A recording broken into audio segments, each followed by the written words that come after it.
Tira ni Doc, oh. Hindi siya masyadong kumakain ng isda na prito. Hindi sanay.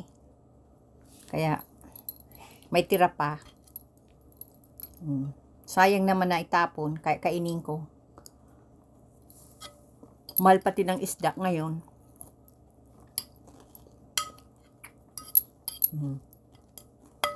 Ang sarap. Tapos sinabawan ko ng nung ginatan.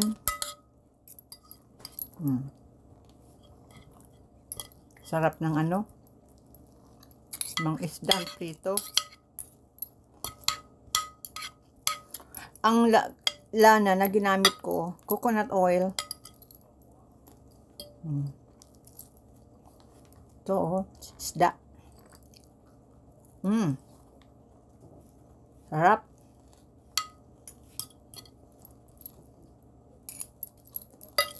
Linuluto ko na yung sago. Kaya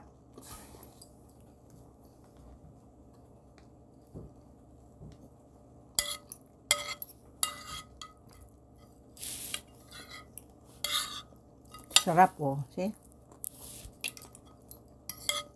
Kamuti ito, oh. Kamuti. Kamuti.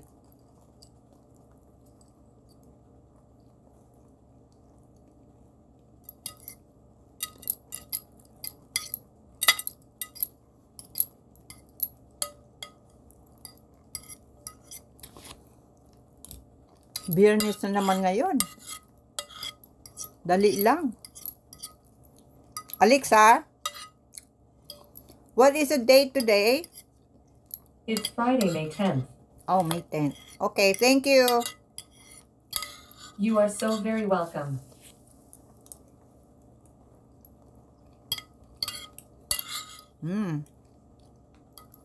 Sarap.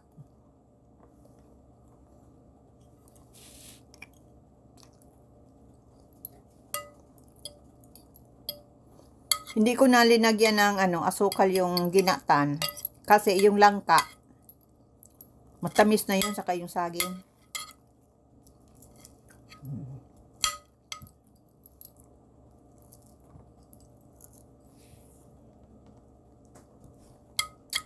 Sarap.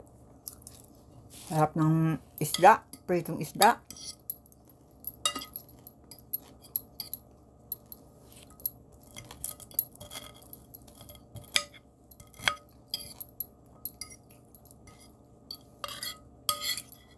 Naghinayang kasi ako ng ng tira.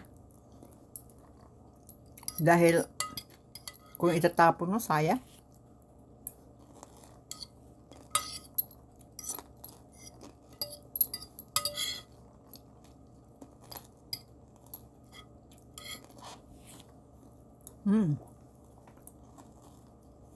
Tapos nito, makain ako ng ng ginatan. Kahit wala pang sago. Kasi matagal lutuin ang sago.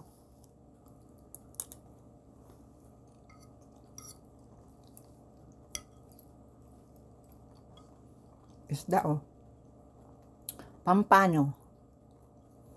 Ang mahal ng pampano. Kaya, hinayang ako na itapon. Si Duki,